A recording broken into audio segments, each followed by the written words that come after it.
Welcome to Profiles in Eccentricity, a show about weirdos. With your hosts, John Fahey, Aaron Peter, and Matt Brousseau.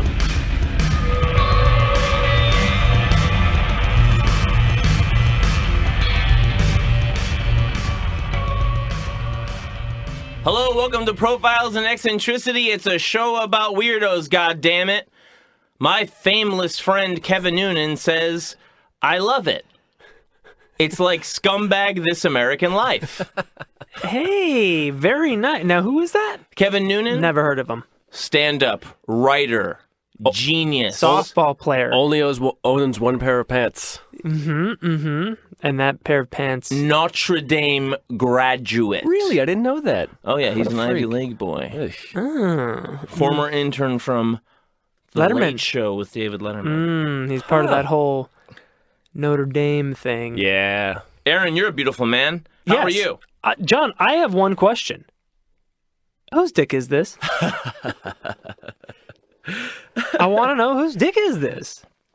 I did just send you a picture of a Oh, dick. yeah, and then I think that's why I asked. Well, you're going to find out in a moment, but before we go there, I'm going to say hello to the most silky-voiced gentleman of the three of us, Mr. Matt Brousseau. Oh, How are hello. you? I am great, John. I don't know what the fuck is going to happen, but I'm goddamn fucking excited for it. I'm very excited. Hey, Matt, chill out. I can't. You know, it was Matt's birthday the other day. It was. Yes. Yeah. Thank you. And we had a whole sip of piss together, the three of us. We had a few... That was very a nice. few vessels of urine. That was very, very nice. We had a great time. It was so good to Hung hang out with at- you lads. Yes, and you with your mustache. Oh, man. Yeah. I got a mustache. Also worth noting in terms of your appearance, both of you are wearing the new Profiles in Eccentricity podcast T-shirts. Yes, this is the Ramones Motif High Gravity podcast logo. In chop white. Yes, uncut. Yes. Made Very by nice. Fort Myers Print Corps.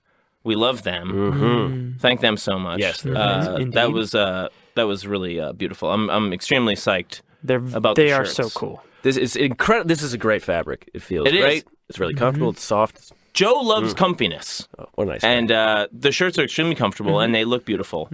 And they are available from us for $25 in the U.S. Ship. Postage paid. PayPal, Profiles in Eccentricity Podcast at gmail.com if you would like one. Also, I freak at the teak. Do you? Is that piss yellow? That is piss yellow shirt. And slut pink. Slutty pink ink. that's That is absolutely correct, Aaron. Thank you. I've been having a ball. Everybody talking about the fucking the media episode last week. The Learjet's fueled up, ready. It's on the tarmac, warmed up, burning fuel. Total freak at the teak, Rob Douglas. Oh my god! Comments on I put up a picture on my Instagram of myself as a wee boy wearing my Mets jacket. I was in the cockpit of a plane. This is pre 9/11, of course. Right. And Never forget. and Rob comments, "How was the ceviche?" That is such a. I was like beside myself. I was like, oh my fucking god! It's so funny. And then fucking Evo from the Netherlands was telling me about the gangrene. That he used to have the gangrene alcohol as his ringtone on his phone. Give me a line, give me a line, give me a line. I was like, it was just so good. It was such a good week. Yeah. Everybody was just like saying shit to me that was killing me all day. Yeah, a lot of love. A lot of podcast love flowing through. Also, shout out to my friend Noah, who is Yeah. a big fan of this show. He informed me that Bicycle Grandpa. Oh, the Sucker cock? Sucker cock? No money? Sucker cock.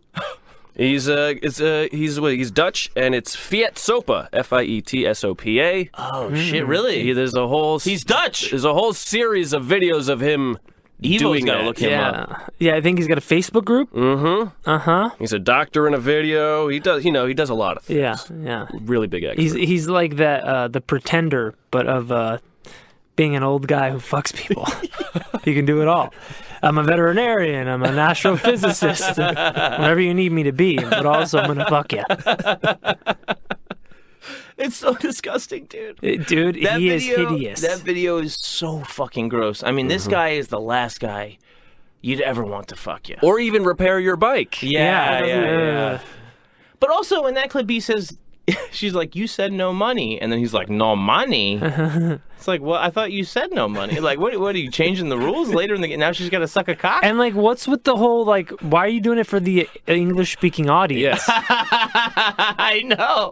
I know, they're struggling. Like, you're not, just do it in Dutch.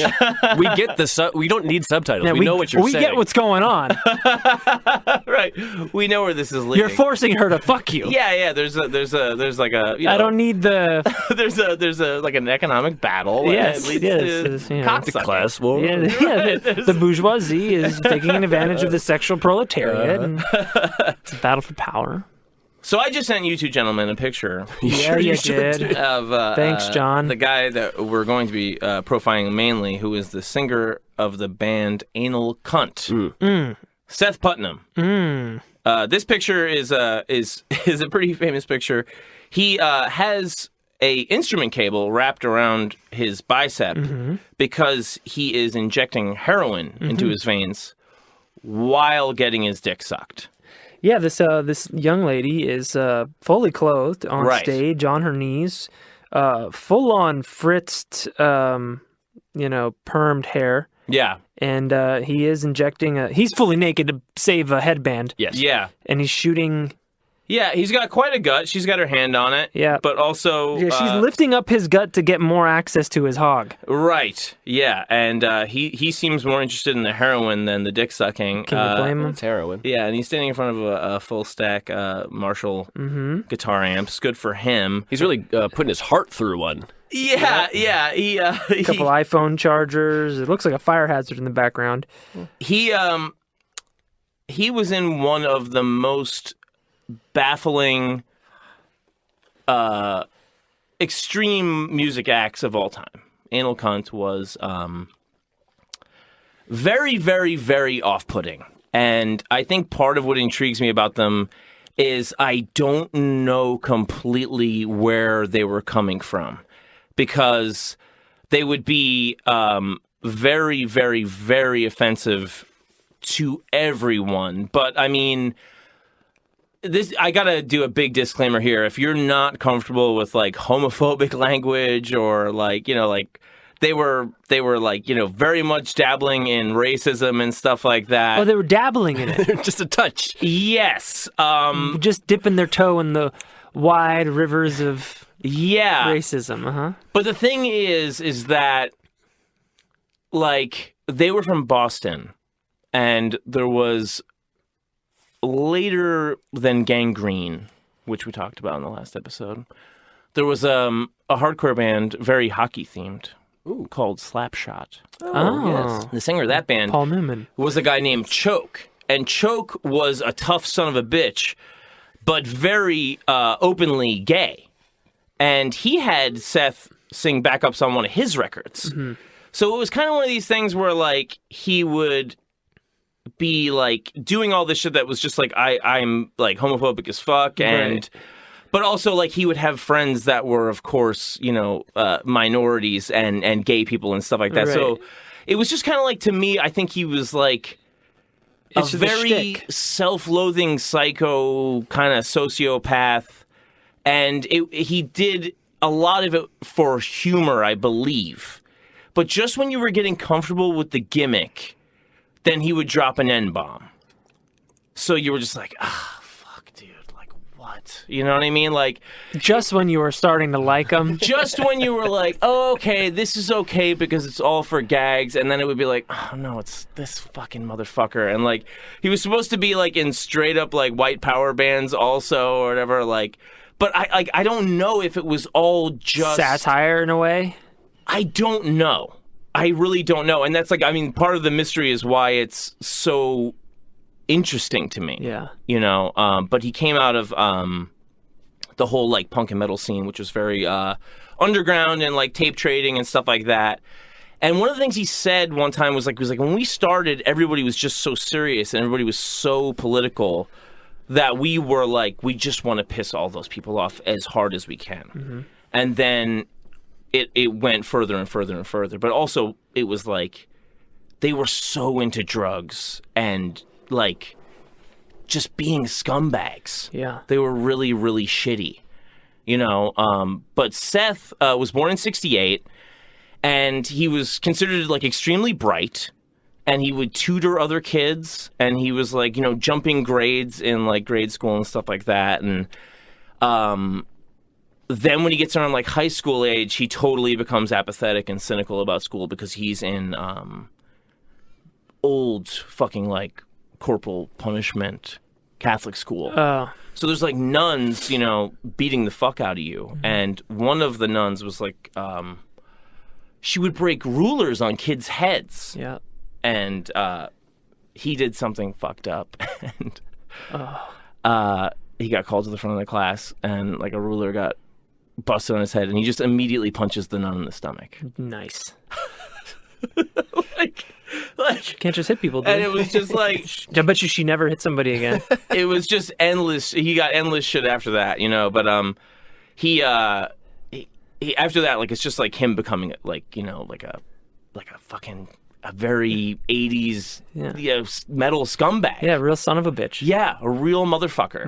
Nun puncher. Yeah, but that's really Seth Putnam. Nun puncher. You know, like, yeah, we get it. That's the tone. Got it. So he's in like a bunch of like noisecore, you know, metal type bands. He's in a band called Executioner. He's in a band called Noise, and then in like '88 he starts Anal Cunt, and he was just like, I just wanted to have like the stupidest offensive name possible. The first show is in his mother's house for his two little brothers, his grandma, his mom, and her friends. Oh boy. And he's 20. Yeah, and he's 20. And like this is later. They must have been a good sport. This is later Anal Cunt. This is when they have their shit together. Okay. So keep in mind, they're not nearly as good as what you're going to hear here. Grandma and family did not hear this level of polish. No, they did not. They did not at all. And their listeners did not hear it for several years. Okay. But this is my first exposure to Anal Cunt in like 1996. Okay. They were on a compilation, and there was a bunch of other punk bands I liked on it. And I got this compilation, and I see this band, Anal Cunt. Oh, should try it out. And they're the first band, because it's listed alphabetically. It's like 38 bands on the comp. Oh, good idea. Yeah. And Anal Cunt kicks it off with this song, I got an office job with the sole purpose of harassing you. And this is Anal Cunt. The right to work here without being harassed.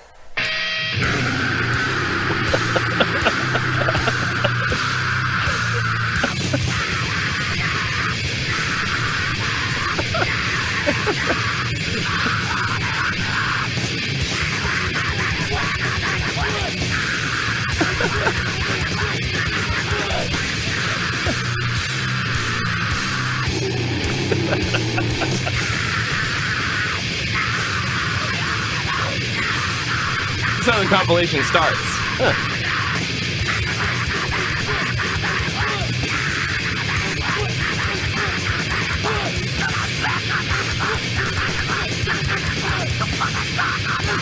I know this is them when they're like songwriters. Before that, it was just nonsense. Leave me alone. So that's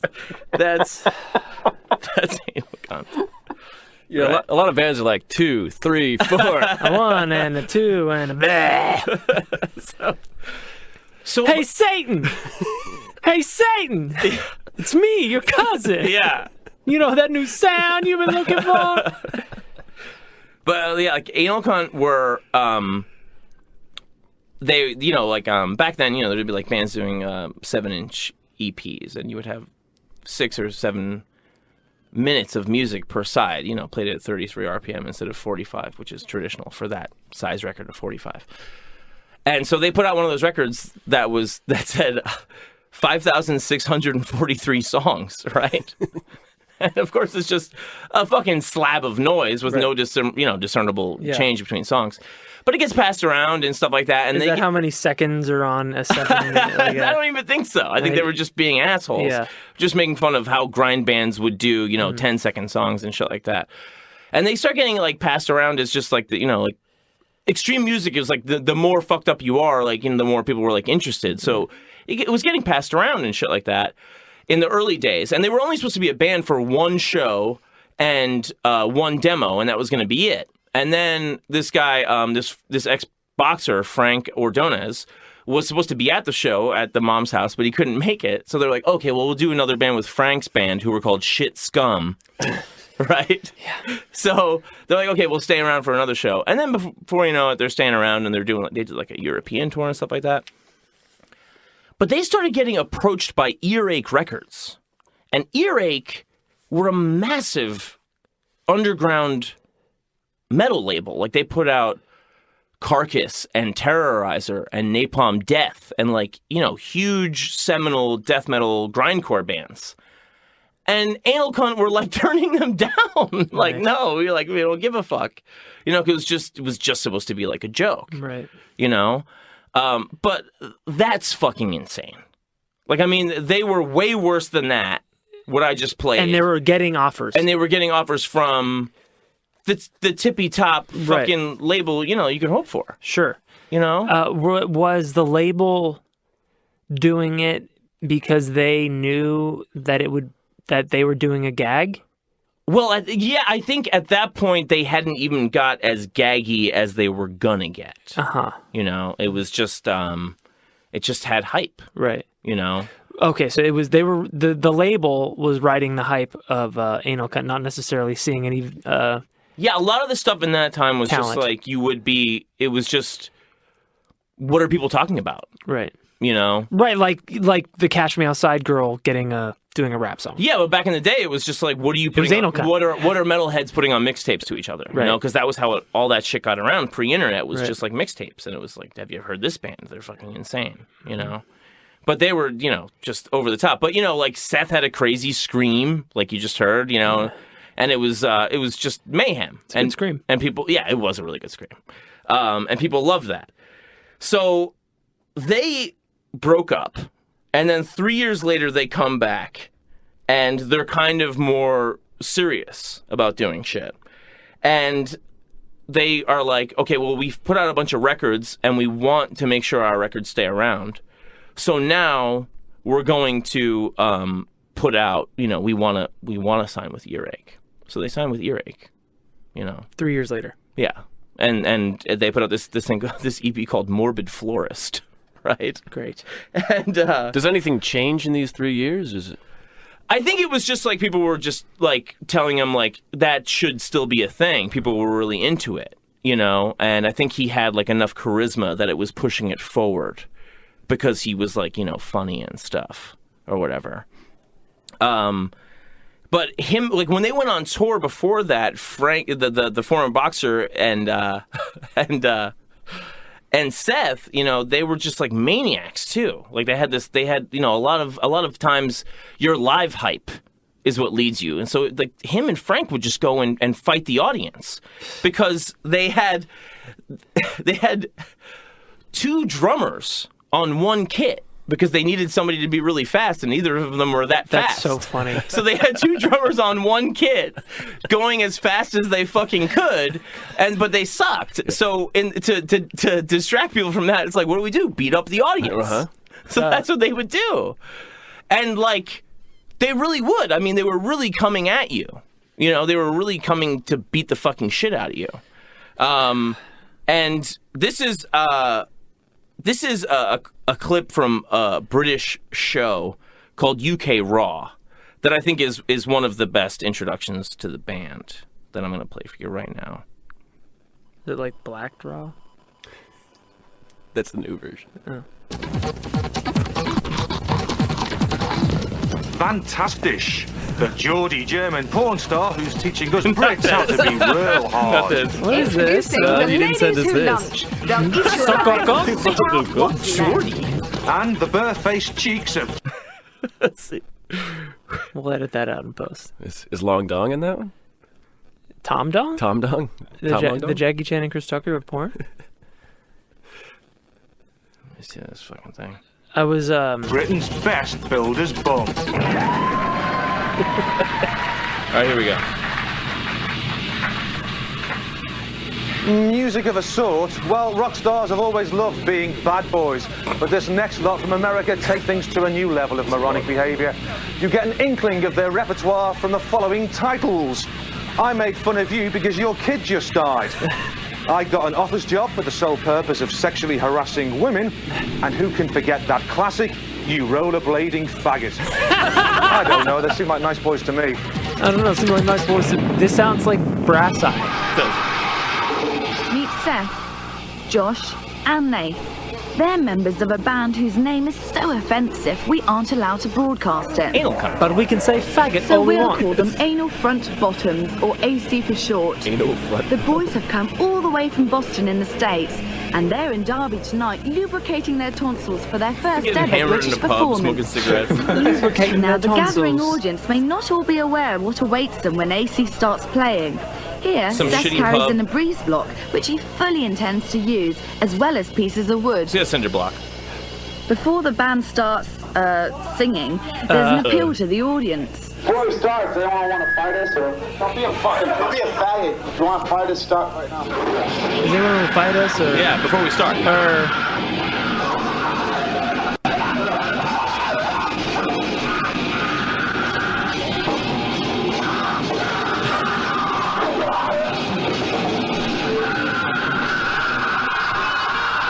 So in this video, he's basically yelling the microphone. Yeah.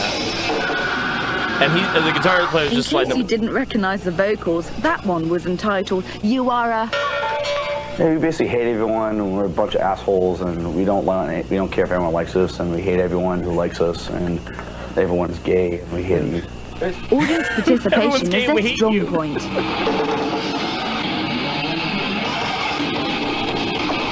And a lot of our shows involve mostly audience members getting hurt and going to the hospital and See, just mayhem at this. throwing chairs or cinder blocks. Does anyone want to Whatever fight I can us? find that's heavy at people. And you just see them fighting the audience the whole time. Being an AC fan can be a dangerous business. The ACs are with Earache Records, a major British label. So how do they justify AC's unique stage presence? I don't think they incite people to do any violence or anything like that, but the only thing they're harmful to is the status quo of what you should and shouldn't be like. I mean, they say things that shouldn't be said, and that's what I like about them. And on to London's Borderline, the capital's premier underground rock venue. And this time, it isn't just the band who's up for a spot of mindless violence. A spot of mindless violence. There's some shows where everyone's beating the fuck out of each other, and I threw up on this kid's face, and he started eating it, and everyone was killing each other, and they'd get all cut up, and they'd come on stage, and they'd stage dive, and when I got home, I'd level over my shoes from people bleeding from the pit. Unfortunately, AC's new album can't be found in the UK, but luckily, they were able to give us the flavour of what it contains. My song titles are Women, Nature's Punching Bag. The only reason men talk to you is because they want to get laid, you stupid fucking. Sweatshops are cool. Recycling is gay. The internet is gay. I noticed that you're gay. You robbed a sperm bank because you're a cum-guzzling faggot. Oh my But god. what do the fans really think? I couldn't understand the word that he was saying. Goddamn fucking nut. It was good, but not as good as the Carpenters were in their day. You know? The Carpenters? That's a good bit. So that's them on a fucking on a British TV show. My right? favorite thing is, all right, before we get started, does anybody want to fight us? Yeah. Or well, I love the Yeah. You want to fight us or whatever? Meanwhile, the record guy's like, they don't incite violence. Yeah. Oh yeah, they 100% they're getting their weapons ready before the show. It's blocks of wood and a cinder block. Cinder block. Do you have anything to declare? 2x4 with barbed wire around it. When you enter the country, do you have anything you want to declare? Yeah, I got a cinder block and some pieces of wood. So they were fighting the whole time on this European tour, and then they do this record. The first one for Earache is called "Everyone Should Be Killed." Mm-hmm. Right? We don't like anyone. We hate everyone. Everyone's gay. We don't like anyone. The internet is gay. We hate you. I love when we hate you as the end. It's so great. But so they do.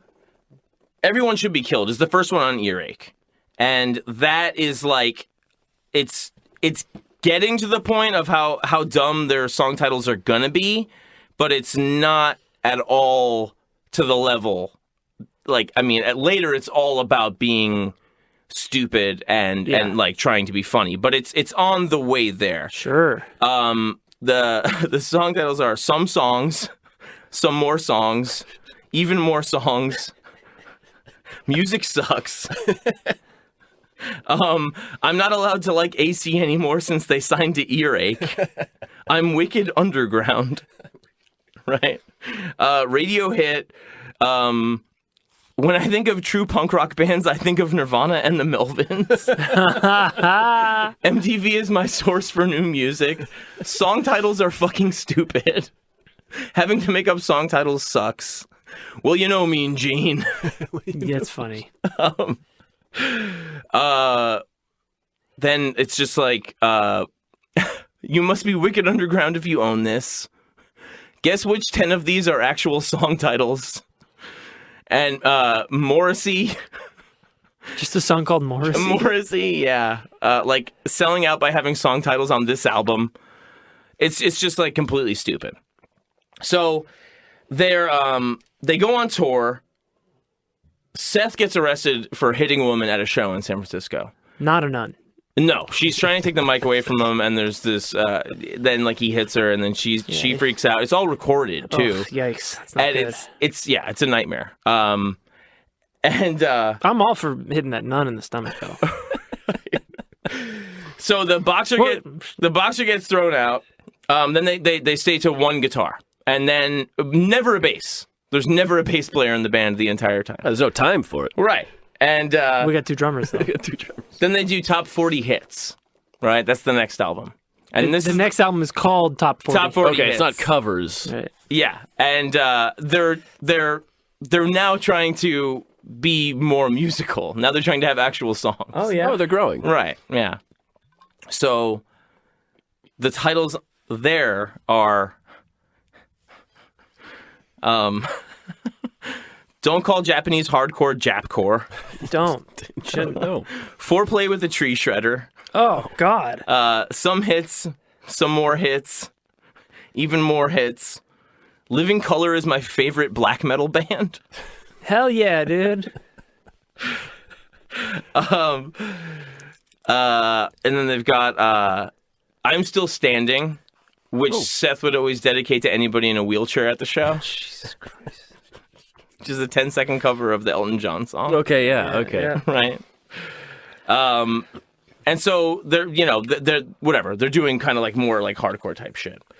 Then they get Scott Hull playing guitar for them. And Scott Hull was later on in kind of big drum machine grindcore bands like Pig Destroyer and Agoraphobic Nosebleed. Of course. Yes. Who could forget? Yes. And then they do 40 More Reasons to Hate Us. That's the next album. And 40 More Reasons to Hate Us gets a little bit more jokey. And they have Face It, You're a Metal Band. Right? I noticed that you're gay. I noticed. Right? Now, David. You look divorced. I hope you get deported. Right? Theme from Three's Company, which actually was the theme from Three's Company. Was it their version of it? Yes. I gotta hear it. Was it fast? Everyone in Anal Cunt is dumb. Cool. I just saw the gayest guy on earth. Uh-huh. All right. When they talk about this on the Wikipedia page, they're like, and they used gay as an insult because it was very common in the Boston area and junior middle schools at the time. And it's like, these guys are like 30 years old. We know. They were either children or from Boston. Right. And so, it's like, you're a trendy fucking pussy. Your family is dumb. You're dumb. Van full of retards. Everyone in the underground music scene is stupid. And it's just a fucking mess. So Scott Hull doesn't want to tour. He gets booted out. Seth basically fires everyone, and he's like the only lasting original member. So it's basically Seth's band. He is the Anal Cunt. He is. in the time that he's putting the band back together, they do a tribute to the Smiths and Morrissey, where they do "You're Gonna Need Someone on Your Side," and I think he like unironically really likes the Smiths and Morrissey, you know, and at that time he also does backups for Pantera's "The Great Southern Trendkill."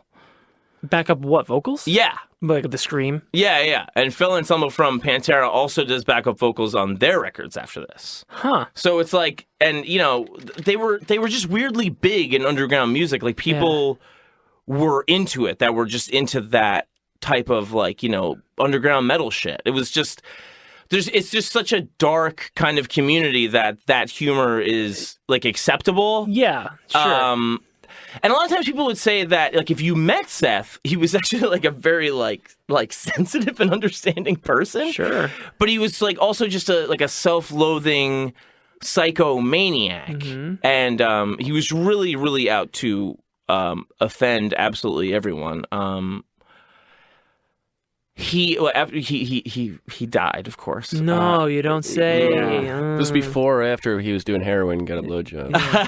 Well, but after he died, people were telling these stories on message boards about him, and this one guy was like, I booked him at my college, and he's like, and Anal Cunt shows up, and you know, they come to like my fucking house or whatever, and they're all like, hey, I bet you got a lot of dykes at this college, huh? You know, and the guy's like, yeah, I guess, whatever, you know. And they're like, okay, we're not going to offend this guy. We need drugs. So then, like, they send him on these... All right, good, you passed the test. Yeah. Now we need some drugs, now queer. We need drugs. So now it's like, get us drugs. And this is... I told this story on the Doc Dart episode. But this is the show where they were saying such, you know, like, racially insensitive things that they would get neo-Nazis to show up at the show. So a bunch of neo-Nazis show up. Yes. And they're at the back, and they have a big thug with a gun, because they're just, everybody wants to kick the shit out of them because that's their game. Right, so they have a bodyguard. They have a bodyguard, and at this show where there are neo-Nazis. Yes, which is at a college. Right. Wow. That doesn't sound familiar. This is all so interesting. So 90s. Like, I mean, you know, it just, you know. It would never happen It would never happen now. So of course, at least the neo-Nazis then are like identifiable. At least they were neo. Now we just emphasis on the neo because they wore a lot of leather and combat boots. Yeah. They weren't just wearing like Dockers. Yeah, they didn't shop at Kohl's. Yeah. But so they're in the back of the room, and Seth says in the mic to the Nazis in the back of the room, "Get up here, you fucking wiggers."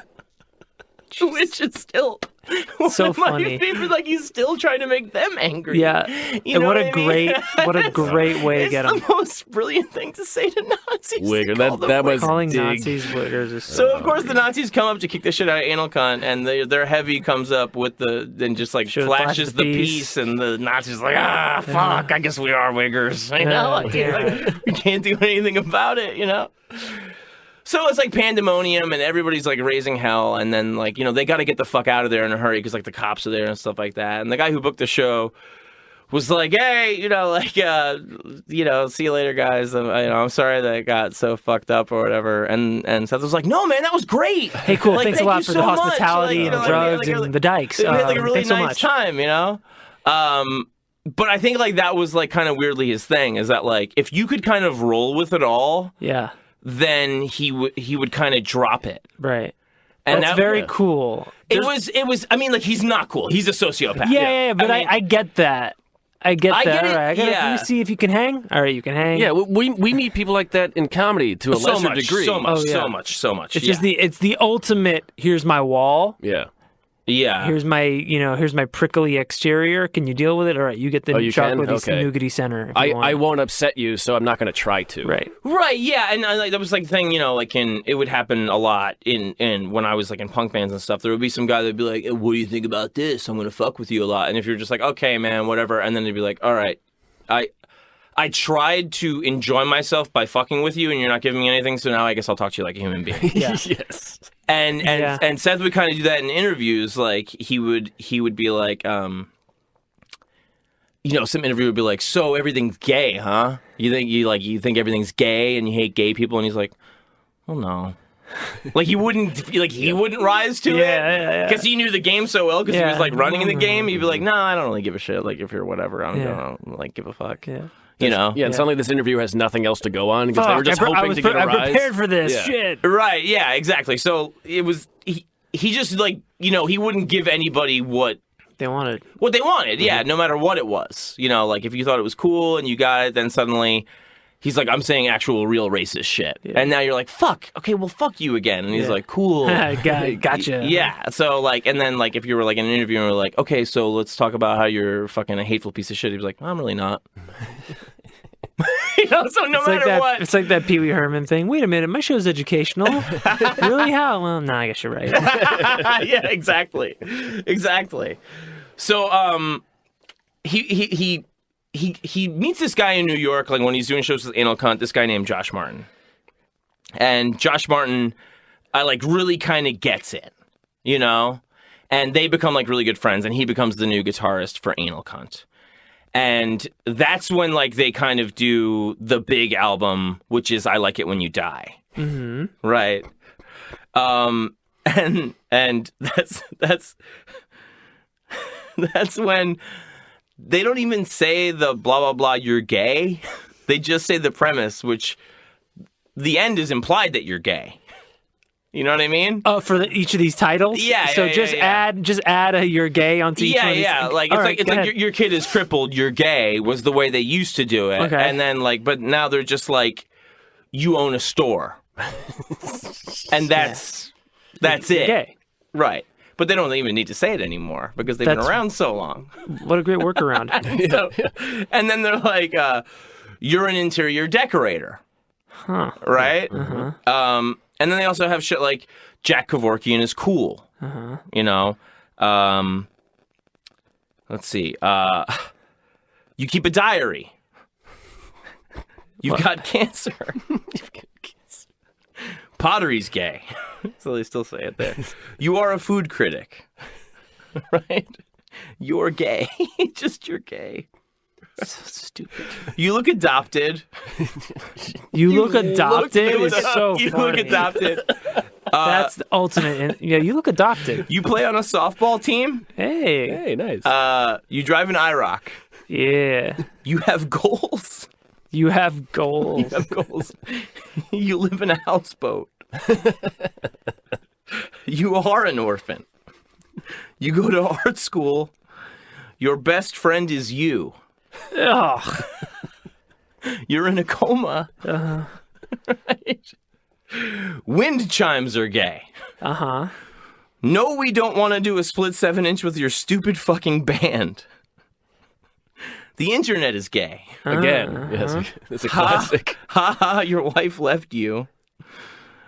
You went to see Dishwalla and Everclear, and then in parentheses, you're gay. Dishwalla and Everclear? Yeah. I love You Look Adopted. Yeah. Well, then they would flip it, and they would be like, because it was so, obvious that they should make fun of themselves. Right. So one song title is I'm in AC. Uh-huh. I'm gay. Right. Exactly. And so, AC was also, it was abbreviated because you can't say Anal Cunt, but then they would make the logo, the A would have this very serious butthole. And then a very serious butthole. Yeah, and then the C would be a very obvious vagina. Right? So even the abbreviation would be fucking disgusting. Right? They couldn't put Anal Cunt on the label. No, yeah, well, you can't throw that on the front of a record. You right, got because that was the heyday of the typical. Yeah. Sure, yeah, and you're fucking on Earache Records, which is a pretty big label, so you got to adhere to some of that bullshit, right? Mm-hmm. But they record that album, and Josh Martin, the guitar player, who constantly has to come in and out of the band because he's going to jail all the time. He's always going to jail. He's always going to jail. What for? All kinds of dumb shit. Just violent, being an asshole, fucking, just being a fucking Muppet. And he just died, a week or two ago. No shit. Yeah, and it was also the 7th anniversary of Seth's death. That's kind of why I want to do this episode now. Rip? Yeah, rip. But Josh died in the most, like Anal Cunt song title way ever because he was in a mall in Rhode Island. You have AIDS. Fucking around on an escalator. And he's like on the rail of the escalator. Yeah. We talked about that. And that. he falls off it and hits his head on a table in the food court and dies. You fucked around on an escalator, fell and hit your head on a table in a food court. In parentheses. Yeah, you're right. Exactly. And like it's the best. It's just the best. It's so stupid. Yeah, so he died last week. Seth died in 2011, and in between those years, Josh Martin went to this this event that Gene Simmons was at, like, for charity, and they were announcing, like... Gene Simmons of Kiss. Yeah, Gene Simmons of Kiss, and they were announcing, like, what the charity was for, and Josh Martin in the audience is like, play some fucking music! We don't give a fuck about kids! And then he's like, Ace Frehley wouldn't do this! And Gene Simmons comes out into the audience to kick his ass, and like, and he gets thrown out by fucking security, and Gene Simmons is still trying to kick his ass. Right. So I mean, like, this guy is just total anal cunt, just total piece of shit, pain in the ass. You know? God damn it. Total fucking pain in the ass, right? And he was saying when they recorded this album, I Like It When You Die, they had an advance from Earache, which, like I said, is like a fairly serious label. Yeah. And Seth gets a $5,000 advance, and he spends it all on chop. And he goes and he chops it up with his ex-wife. Oh my god! And he's like, and he takes like the little bit left over, and goes and records his vocals in like a real studio. But the guitar player and Josh, and the drummer have to record like in the garage. Oh my god! Because there's no money. That's so funny. And Josh was saying, like, it was a great album, and we really liked it, and. But fucking, Seth had chopped it all up. up. Seth was like trying to make it as shitty as possible. But the vocals sound good. Right. So after that album in 1998, Anal Cunt does an album called Picnic of Love. Mm. No drums, all acoustic. Yes. And Seth singing. These are the song titles. Yeah. Picnic of Love, title track. Right? I respect your feelings as a woman and a human. I love this. I want to grow old with you. Saving ourselves for marriage. Greed is something we don't need. I'm not that kind of boy. I couldn't afford to buy you a present, and in parentheses, so I wrote you this song. I'd love to have your daughter's hand in marriage. My woman, my lover, my friend. Right? Are you going to play us one? Yes. There's two more. Hold on. Waterfall Wishes, and In My Heart There's a Star Named After You. Aw, that's nice. Now, throughout this entire album, you expect them to break and go back to their misogynist shit, which is the only reason people are talking to you is because they want to fuck you, you stupid fucking cunt. Yeah. Right, which is a song Anal Cunt had. They never do.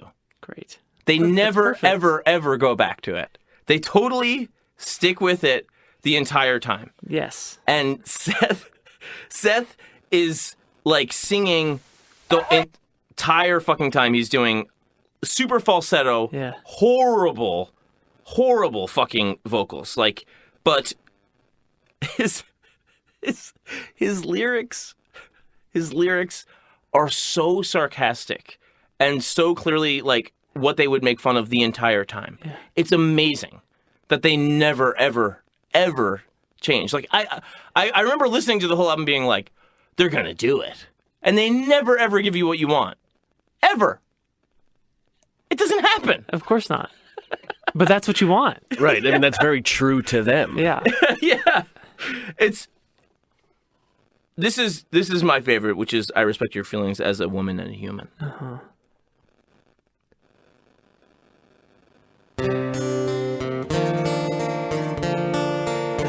Oh, Silverchair, huh? Hell yeah. No dishwalla. I was watering my rose garden Oh my god. Unsensitive. I almost cried because I acted so unsensitive. But I wanted you to know about the farthest off warmth I could give. And what? Hold on. I respect your feelings. I respect your gender. I respect your existence. I'll always be tender 'cause I respect your feelings as a woman and a human.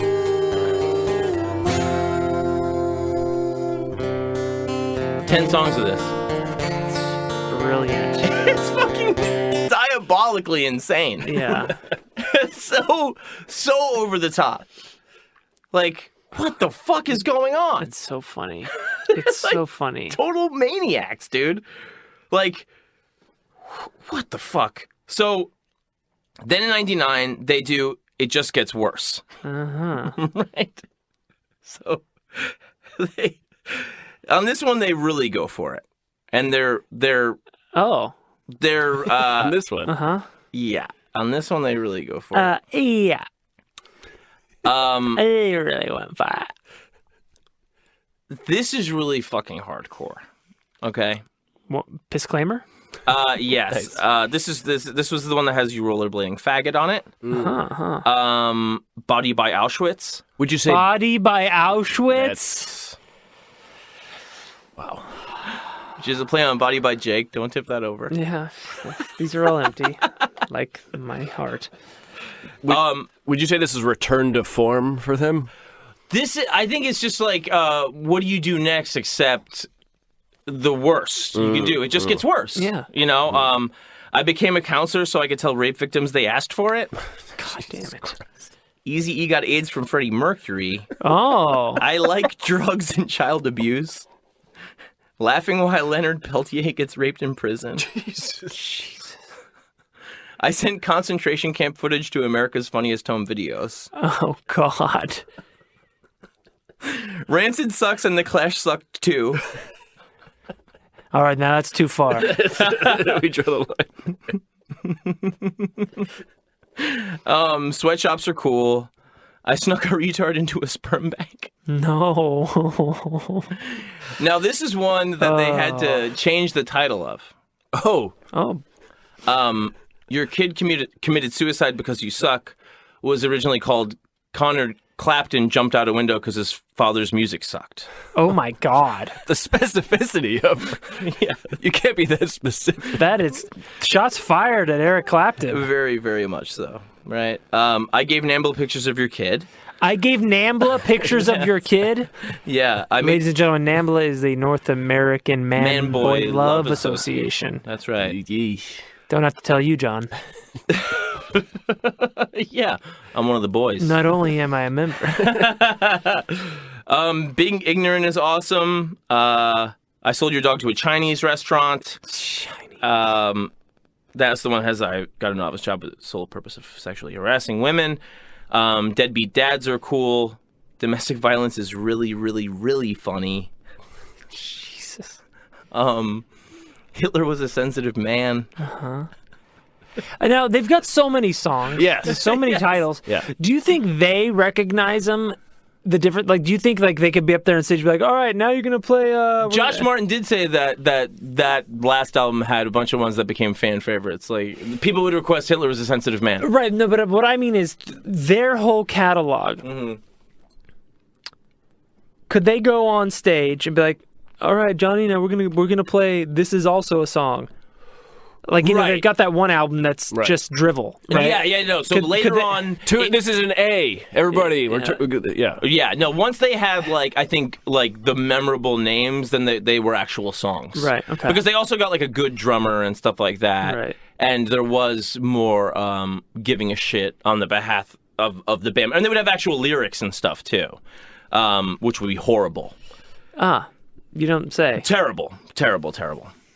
I snuck a retard into a sperm bag. Yes. Yes. This is a dick up. Now the thing they wrote the song, dude.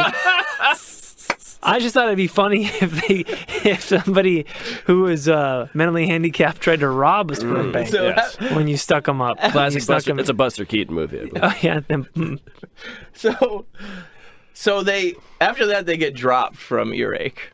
I don't know if they just pushed it too far or what. Because if it gets worse, well, yeah, I mean, you know what you're getting into. Yeah. Maybe that's because they sold out by having songs. Well, yeah, or by naming Clapton specifically. Or, yeah. Well, yeah, because when you name people specifically, then the record company has to deal with well, especially because Earache was very UK centric because Napalm Death was a UK band and stuff like that, and UK has very specific libel laws. Yes. Yeah. So they were like, okay, it might not be a big deal in the States, but it is here, so you have to change it. Yeah. But so they get dropped, and they don't stop putting out records. They do a side project black metal band called Impaled Northern Moon Forest that is all acoustic because they said they didn't want to wake up one of the guys in Anal Cunt. So it's just Seth screaming over an acoustic guitar and that is black so metal funny. It's so funny. It's so stupid. It's so fucking stupid. We did this album acoustic because we didn't want to wake up one of the guys. One of them was sleeping. It's a whole album they recorded in like 3 hours, and that's so fucking dumb. It's so dumb. What'd you guys do when I was sleeping? Oh yeah, we released a new album. Yeah. So they just keep doing like splits and various records and shit like that, and they stay around being massive pains in the asses. And then in 2004, Seth does a ton of crack and smack and booze and 2 months worth of Ambien pills and a suicide attempt. Basically, he smokes crack, does speed. He does crack, smack, heroin, smack. Yeah, okay, yeah. dope. Junk. So he's slowing down. Uppers, downers. Yeah, and then 2 months worth of Ambien, and he goes into a coma. And 2 months worth of Ambien? Yeah. What is Take that, Roseanne. Right. Yeah, exactly. You fucking pussy. What is a day's worth of Ambien? Maybe that's why she got racist. Yeah, well, there's a level. Well, like when they say like when you take LSD or you do mushrooms, you're tapping into everyone who's ever done LSD or mushrooms. So maybe that Roseanne took one Ambien and got just a sliver of anal cunt. Seth Putnam. Yeah. She got one. Muslim brother, Planet Apes. Yeah. She heard you rollerblading faggot. Yeah, she got a tick up her ass. God, could you imagine if Seth Putnam had Twitter? Oof. So they're gonna pull the plug on him, right? And his mother intervenes and is like, no. But and like they're like, he's gonna be fucking brain dead. He's gonna be, and he comes out with massive damage. He does survive it, and he's got to have tons and tons and tons of physical therapy, and he gets better enough to go back on the road with Anal Cunt, and my friend Chris Donaldson, who's a Patreon subscriber. What's up, Chris? Hey. What's up, Chris? He saw them in Miami at Churchill's Pub, and they opened with "You're in a Coma." Brilliant. Yeah, they opened with it, and it was just like they were like, what else would we open with? Like I mean, and also like he was very much like I don't want you to think we're not able to make fun of ourselves. Yeah. He's like it turns out being in a coma was just as gay as I said it was 9 years ago. Oh my god. Did anyone notice any difference though? Because you could argue that the what he was singing before, you only needed half a brain to do that too. Yeah. I think Chris said like he started kind of standing and then just like fell over immediately. It was like super pathetic. He was in the coma for nearly a month. So he was performing in a chair? Yeah, he was. He was sitting down and he was basically paralyzed and massive nerve damage. The look, Aaron, is I was looking at him incredulously. Well, I was gonna say, take that, Guns N' Roses. Yeah, because at Coachella he performed with the fucking chair. This guy almost died. They were at a festival in Norway in 2006 after this, and Putnam completely passed out on stage and was unconscious for the entire gig. So they just kept playing around his body. And after that, the other guys quit. God, that's so cool. Yeah. But Josh wasn't in the band at this time because he was in jail. Right, of course. Of course. Of course. He's like the only one that will always come back. But a lot of these guys would come back. And some of them would have songs that made fun of them. Like there was a bunch of songs like Shut Up Mike and Shut Up Paul. And it was just like ripping on them. Like I got fucking athlete's foot showering at Mike's house. And like, you know, like, but these guys would still come back and play it later in reunion gigs and stuff like that. And, you know, they would release, like, old rehearsals, and, like, this shit would sell. Like, people would get it. But also, like, in like, underground grindcore, which a lot of underground grindcore is the complete antithesis of this. It would sound identical, but it would be super political and very, very, very, like, socially conscious and not at all, you know what I mean? And one of my friends, another friend named Chris, was in this band called Magruder Grind. And they ran into Anal Cunt and like got into a fight with them, which I think ended with them like throwing the guys in Anal Cunt down a flight of stairs. Oh, which is poetic because one of them died on an escalator. Yeah. And the other one can't walk. Yeah. So like, I mean, you know, but it was just like they were looking for fights everywhere. Yeah. I guess that maybe on that tour they didn't have a bodyguard or whatever. Yeah. But you know, they were, you know. Just they were able to survive in that underground scene. People, you know, like again would always kind of show them favor, and like you could see from like the guest appearances and stuff like that they always had friends and kind of like, you know, like sludge metal bands like I Hate God and shit like that. They always, you know, like I mean the Phil Anselmo thing from Pantera is crazy. Yeah. That's just completely insane. Like that record that Seth did backup vocals on sold millions and millions of copies. Did he get money off that? I don't think. Probably just like a studio fee. Probably like a month's worth of Ambien. Yeah. So they were supposed to do other releases. They were going to do Picnic of Love 2, right? Because that was like their own, like the band's own second favorite album. Yeah. Was Picnic of Love 2. They loved it so much. And they were going to do an Anal Cunt gay bar split, which is Anal Cunt on one side and just audio of Seth in a gay bar on the other. Right? I can't even imagine. So you guys homos or what? I just can't even imagine. Like, what a fucking nightmare, you know? Jesus Christ.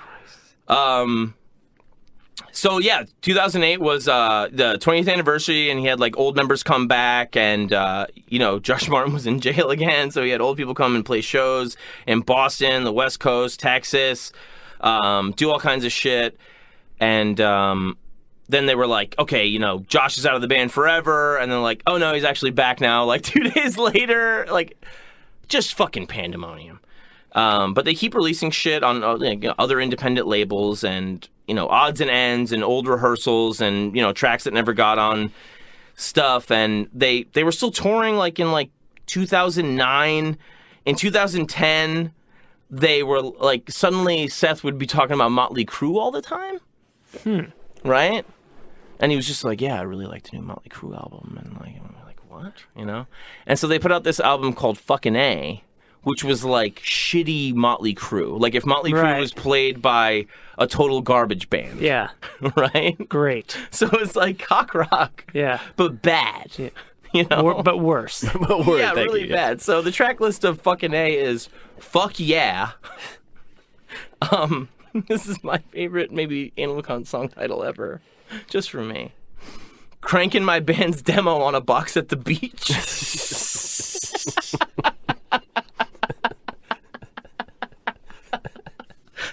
I don't know why I love it so much. It's because it's obnoxious. Yeah. Without being hateful. It's just... But also so into yourself. Yeah. Cranking my band's demo on a box at the beach. Yeah.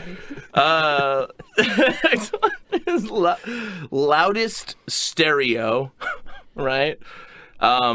Kicking your ass and fucking your bitch. Yes.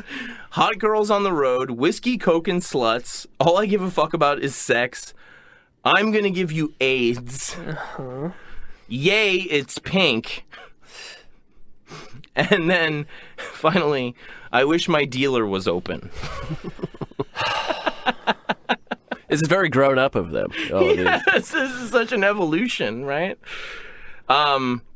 So that album was delayed to Josh being in jail for the third time.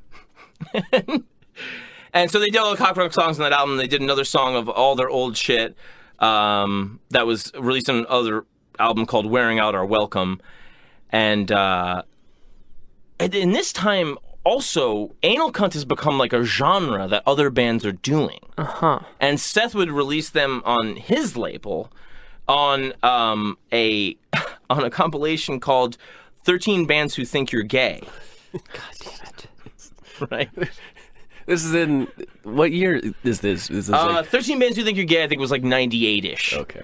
And that had tracks like... there was a band called Crapper Keeper. Which is so insultingly stupid. Crapper Keeper's song was called Captain America is Continuously Jerking Off on Your Dad. I've heard that before. I've told you that before, yeah. No, you move. Don't move. Okay, no, don't move. There's a band called Fossil Fuel who have a song called National Monuments Suck that I remember because the lyrics go, stuff that people go to is gay. Stuff that people wait in lines for, like the Washington Monument, is gay. The Washington Monument is gay. It's so insulting. And there's 13 bands of this. Can you imagine? I mean, I guess I can. I guess I can now because it's just it's not shocking. No. I mean, we have a very strong anti-intellectualism streak. Right, but why is there a need to even do it if Anal Cunt is doing it? You know what I mean? Because it's an extension. It's the next movement of right. it. Yeah, they were just they dropped the pebble and these bands were the ripples. Ooh, yeah, it's way more poetic than these songs. It is way more poetic than these songs. I write Anal Cunt poetry exclusively. One of these bands had this song called "Your Wife Is a Guy." Well, ever tell you about Your Wife Is a Guy? No. It's like, your wife's a guy. She has a beard. Like, it's just like explaining. Well, this guy doesn't know. This is what guys have. Yeah. That's okay. And your wife, she's one of them. Oh, yeah. That sounds nice. It is nice. Yeah. Isn't that sweet? So then, like, in 2011, Seth dies of a heart attack, right? Shocker. Which is never really stated explicitly as drug related, but I mean, a lifetime of drugs related. Yeah, I was just working too hard. Yeah, exactly. He was late at the office one night. I was doing paperwork.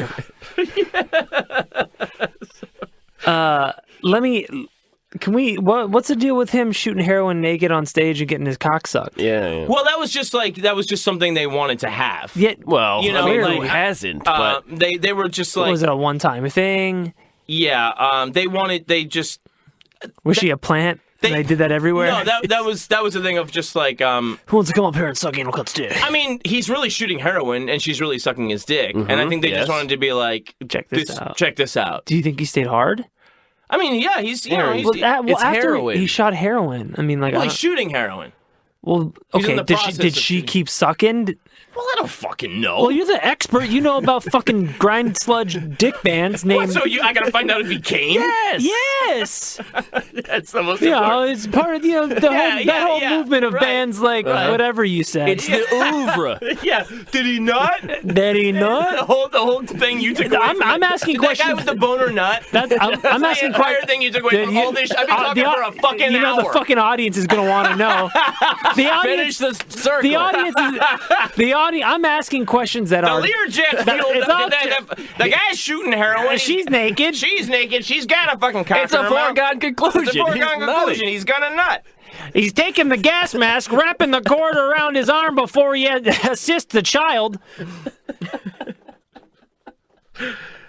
Yeah. So I mean, like, you know, The ceviche was great. I believe it would be in that situation. What were the names of some of those other bands you mentioned, like Napalm Holocaust and shit? Well, Napalm Death is a very famous death metal band. I'm sure you've heard of Napalm Death. No. Well, no, that stuff got really big. I mean, like you remember Cannibal Corpse was in. Like, I know Cannibal Corpse. Ace Ventura, that was because like Jim Carrey really liked Cannibal Corpse. He did, yeah. So I mean, that shit got really big. John Peel would play them on BBC and stuff. Like he was big in blowing up that whole, because that was super underground. Yeah. But John Peel was just such a maniac for finding music that he would blow up a lot of underground punk and hardcore and all kinds of shit and just bring it to a national level. So it would get a lot bigger. But, you know, for a time there, like in the mid 80s, like major labels were buying up independent death metal labels because they were like, this is going to be the next thing. This is pre-grunge. Right. But they knew some kind of guitar-heavy music was going to break. Right. And they were expecting it to be that. Even, so for a minute... Ice-T had a...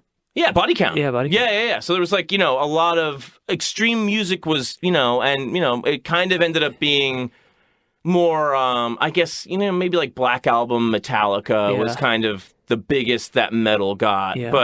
But I mean, I always thought it was ridiculous to think that, you know, total gurgle, unintelligible vocals from Napalm Death would translate, and Cannibal Corpse would be like top 40. Right. I thought that was completely ridiculous that they thought that. But you know, it's funny how major labels will really try anything. Yeah.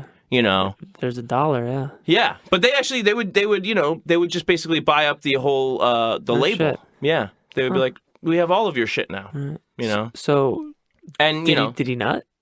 I don't know if he nutted. I don't know if he did. Fuck. Like I said, he seems more interested in the heroin than the blowjob. Yeah, it looks like it. You know, it's an addiction. Yeah. He's excited about it. Now, you know? the thing that I find fascinating with a lot of art, whether it's music or whatever it is finding a space that you can claim. Mm-hmm. So it'd be like you can do Cubism, but you're not going to do it as well as Picasso. Right. So you have to find a thing that is yours. Right. Carve out a niche. Yeah. In the heroin on-stage blowjob. Yeah, and it seems like for them, you know, they found the thing that kept them going, that they could claim as their own. Whether it was really authentic to them, it seems like definitely it was in some sense. Yeah. But it was also like, this is who we are. We have to keep doing this. Right. Being contrarian was like their thing, right? Which, I mean, punk itself was contrarian, right? Yeah. But they were so contrarian that they out-contrarianed their own genre by going into picnic music. Sure. Well, also, okay, like... not breaking. Yeah, but if you... Also, like, there's... The thing to keep in mind to understand this better is when you're in those record stores and when you're at those shows and stuff like that, you all get that we're all cynical about, say, like, mainstream life. Mm-hmm. But then you also become cynical about your group, and you're like, oh, yeah, what, governments are oppressive? Tell me something I don't know. And you become like, fuck you, I'm sick of hearing the same thing. So that's like, when he was saying... a feedback loop. When he was saying early on, like, everybody was so serious and political, and we just wanted to do, like, the absolute... And, like, and there is a lot of nihilism in that. There's a lot of nihilism in punk, and people think that that's funny. Right. You know? So they were just dialing all the way into that. Yeah. But also they were, I mean, like, scumbags. Yeah. They were pieces of shit. I mean, you know, Seth would hit a woman. You know what I mean? He was a fucking asshole. Yeah. And that's part of that scene too, is just fucking pieces of shit. Yeah. You know? Equal opportunity pieces of shit. Yeah. So it's a weird thing to navigate, but also once you're in that stratosphere, there's people that are just like there was a band like that was like super like hardcore grindy from Rhode Island called Drop Dead, and they were just like, you know, they would get super, if anybody was wearing a leather jacket, he would get in their face and scream murderer at them, right? Yeah. And they like a ton of songs about animal rights and very, very serious politically and stuff like that. So Anal Cunt had a song called Locking Drop Dead in McDonald's. Shit like that. So it was kind of like it was always a response to that kind of shit. You know what I mean? But you would still be occupying the same space. Yeah. So you would run into those people, and it was just kind of understood, like, you're doing your thing and I'm doing my thing. Yeah. They were but it's not as if there wasn't real anger between them. Right. They were the you know, who's the only person that gets to speak truth in the court to the king? It's the jester, right? So they were the jester of the group, but it's still a legitimate position in the group. Yeah, and like it keeps the rest of the group honest. And I think it's funny that some people would say, like, oh, no, you really don't understand. Like, Seth was actually very nice and, like, a bright and kind person to talk to. But in my opinion, that is just an extension of his sociopathy. Right. It's just, like... being able to adapt to whatever, but also wanting to incite insanity. Right. You know? Yeah. Because, I mean, you know, they had songs like Ha Ha Holocaust. And I went back in time and voted for Hitler and shit like that, you know? Yeah. So it's like, I think it was like, I don't know. Like, it's one of those things where it's just like, do you think it's just somebody that's just like, look at me, look at me, look at me? I'm sure that's part of it. You know, you can't subscribe 100% to that. You know, that's definitely part of it. And then it works for him, and then so he dives into it even further. Right. You know, because if it doesn't work when he's starting out, maybe he tries something else. Yeah, I mean, and then, you're never going to know. Yeah. Because this is the type of guy who smoked a ton of crack, did a bunch of heroin, and then a month worth of Ambien, and then came out. Yeah, so there is actual self-hatred there, too. Yes, he tried to kill himself. Yeah. I mean, comically so. I mean, like, that's over the top. But also, he's the type of guy that if you said, I figured this out, he would then, even if you were right, he would go out of his way to disprove that by doing something else. Yeah. Because he couldn't let you win that. Yeah, but even when you hear him talking to that interviewer in like the UK clip, you can hear he's like, oh, you know, like we hate this and blah, blah. But he sounds kind of like soft and nice. Right. You know what I mean? Yeah. It's fucking weird. But that's also part of that could also be part of the performance. I mean, it when you juxtapose, all we are is intense hatred, but I deliver it like this. Yeah, well, you know, I just hate everything. Everything's gay. We hate people. You're gay. We hate you. It makes me laugh. Yeah, do you have any other questions? And we hate you. It makes me laugh so hard. And then he goes on stage and just... Yeah, and he's also fucking kicking the shit out of those people. Like the 16 people that have decided to go see Anal Cunt. Yeah. Yeah, that's just great. Just to go see what's up. And just get their ass kicked. Yeah, I mean... And then you had 20 years of... I mean, he's still doing drugs the whole time. So it's not like he's getting better. Right. You know, and whatever is wrong with him is just being more... It's just becoming stronger. It's really impressive. Especially looking at that picture again. I mean, he's like just straight up like one... He's really jamming that needle in his arm like he's done it a million times. Yeah, and like, I mean, I think what's fascinating to me is how they blew up in the first place when they were especially bad. Like, before they were even good, Earache is knocking on the door being like, hey, what's up? And it must have just been... The name? And live hype. Probably them being pieces of shit live. And starting fights all over the place. That's something when you were talking about that, I'm kind of fascinated by their place in the punk scene. Because... Well, that's so McLaren, too. Right, but... And that's what McLaren wanted the Pistols to be. I want you to be idiots, inciting idiots. And you know, so a couple years ago, Nirvana released, like, their demos and stuff, and you can hear them take Smells Like Teen Spirit from a heavy song to the song that became acceptable for radio and pop. Yeah. And so it's funny to think back and, like, think about Anal Cunt, because my introduction to punk wasn't the music, it was the photography. Like Glenn Friedman, Fuck Your Heroes, Fuck You Too. Yeah. And all these pictures of these punk guys just screaming in people's faces. And it's funny to think back, like, Black Flag was like a pop version of Anal Cunt. The Black Flag was like, Black Flag was the acceptable version. Right. You know? Yeah. Even though they were like, there's this whole mythos and they're so like, the badasses and all, like, all the blood and everything. But it's like, no, there was way worse. Yeah. Yeah, I mean, Black Flag had a ton of like gang violence at the shows and stuff like that. There was really, really bad stuff happening around. But they were actually, you know, like making music. Right, and that's the kind of the difference is like there's an acceptability about it because of that. Yeah. Like the thing that they were more in was like the underground metal stuff was just so much about extremity, you know, and it was just like, you know, the people would be trading these tapes like across the ocean and stuff. Because a lot of those bands didn't have an outlet for a long time, and it was just like, how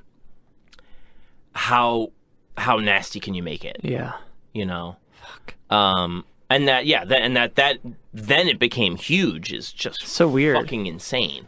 Like, you know? what are the venues? These places, like, what are the venues that would have them? Oh, I mean, anal cunts? Yeah. I don't know about anal cunts, but I mean, like public storage. But I mean, sheds? like, you know,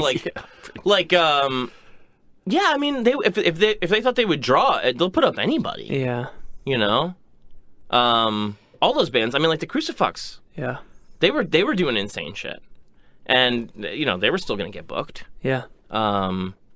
Yeah, some of those Midwest bands. I was gonna say Midwest, a lot of white people. Yeah, they some of those Midwest bands would be really famous for. Yeah, let's throw cinder blocks around. Yeah, you know, white shit, which I don't want anything to do with. No, but it's so white. Like, yeah. Like that is what.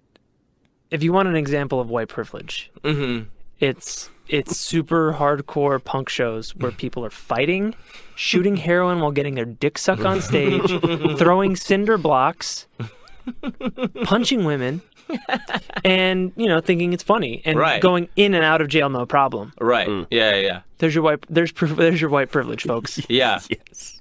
But I mean, one guy at an NWA concert, drops a pocket knife and he's shot to death. Yeah.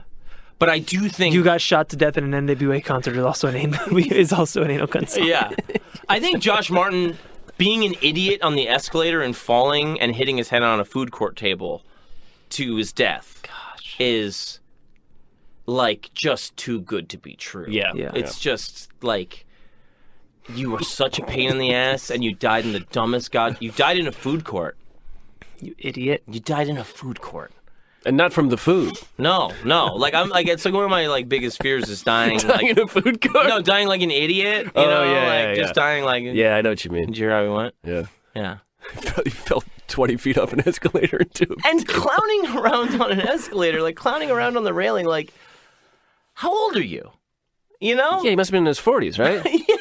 yeah. Like, what are you doing? It was Gene Simmons. Gene Simmons' revenge. Yeah. God. That's so funny. Very nice. You think Gene knew about it? I think Gene was... You think Gene... He was flipping the switches at the food court. he was licking the food. Chop it up! Wait, John, before we leave, I have a discovery here. Oh, I love discoveries. Here is Anal Cunt's theme from Three's Company.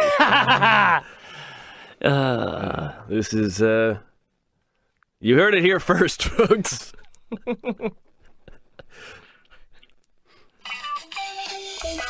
Hey.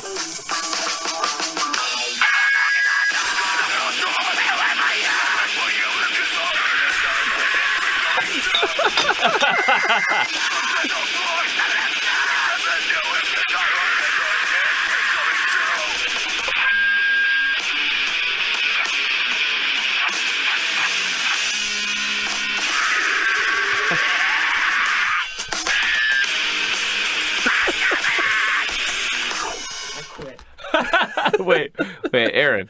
I'm not going anywhere. This is maybe the most popular Anal Cunt song of all time. This is called 311 Sucks. You ready for this, Aaron? Mm-hmm.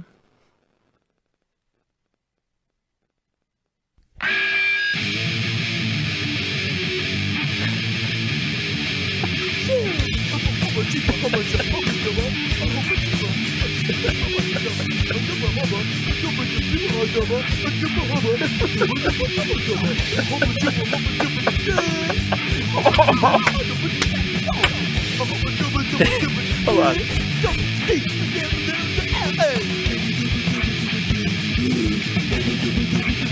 This is so dope. This is what 311 sounds like to me. That's the whole song? You fucking suck at the end. That is what 311 sounds like to me. Was that a 311 song? That sounds like 311 song. It's down by 311. No, I know basically. that. I know, but that sounds like the song. Oh yeah. Well, they're great musicians. Yeah. I think that's exact. That sucks. They're right. What are the? Fuck them. one of the things about hearing that in the Three's Company theme, you like part of me is like, oh, they can play. Yeah, if they wanted to, they don't. They couldn't. But they don't. They don't want to. They don't want to. They don't. Not interested. Yeah. Not Just interested. the whole band. Oh, we'll only play if we're shitting on something. Yeah. That's the only way we're gonna do it. Yeah, we could. You want us? We could. The We're not only way going. we're going to grace you with our talent is if you inspire enough hatred in us. Yeah. Then we'll rise to the occasion to mock you. We'll show you we can do it. That's it. Guys. That was great, John. Thank you, John. Thank you. Stomp in the Everybody, please check out the Patreon. Please get the shirts because we're going to be wearing them. Yeah. Oh, baby. I love you very much. My name's John Fahey. My name is Aaron Pita, and I love you. I love people of all races, creeds, colors, and genders. I'm Matt Russo. He's a bigot. Good night, everybody.